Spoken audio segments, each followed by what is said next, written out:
I'm Greg Graham, and we're here today to talk about the wines we're going to be featuring at our next wine club.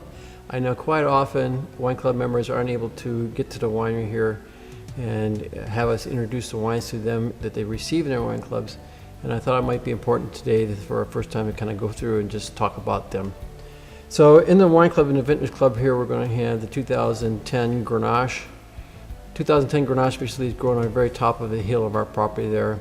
The whole thing about Grenache is getting concentration in there. There it's planted on what we call very thin rocky soils there that flank the two sides of our house up there.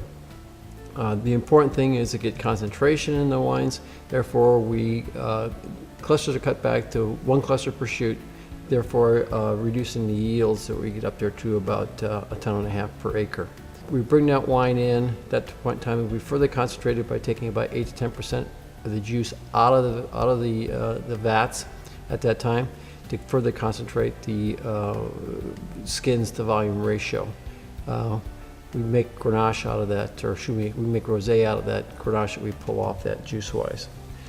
Then we also had the 2010 Syrah, which is a very recent release here.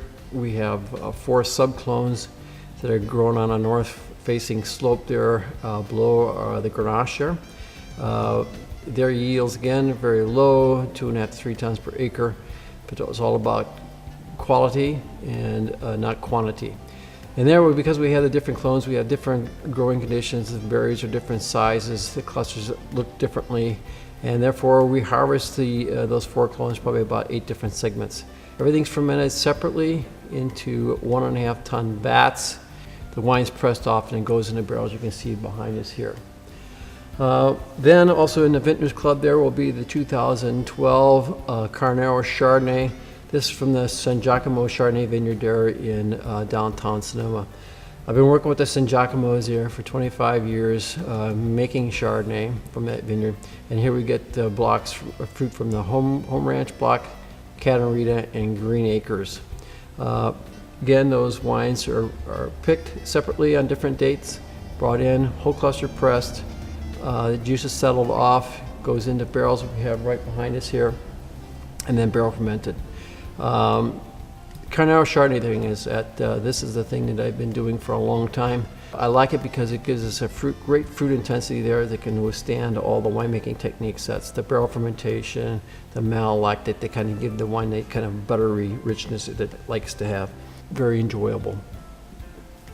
Then what separates the Vintners Club, which we have here in front of us, and the Crimson Club, the Chardonnay is replaced then by the 2010 Sonoma Coast Pinot Noir here.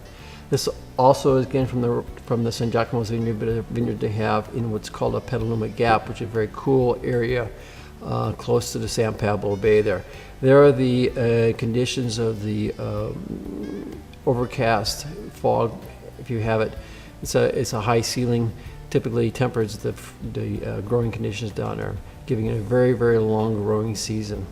And I might mention here the 2010s, which we have all in front of it, was a very cool, long growing season throughout California there.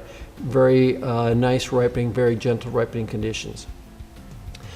Going back to the Pinot Noir here is that I've been making Pinot Noir for quite a long time, and it's a real passion for myself. And it's helped me to become a better winemaker. What I mean by that is I learned patience and other fermentation techniques. One that responds to very small lot fermentations, and it's all about then the winemaking and then going into the barrels it goes into. Here, this all receives French oak barrels, where the Syrah sees a combination of French oak and American oak barrels. The Grenache, on the other hand, sees more neutral barrels, so really oak isn't a necessary ingredient in that wine, but it does give the wine an opportunity to kind of evolve in the presence of the wood at that point. So production-wise, the Grenache is, I think, was 685 cases. The Syrah runs just right under about 1,000 cases. The Pinot Noir is 180 cases production, and then the Chardonnay is about another 1,000 cases. So all small wine fermentations, that we make here. Hope you enjoy the wines. Thank you.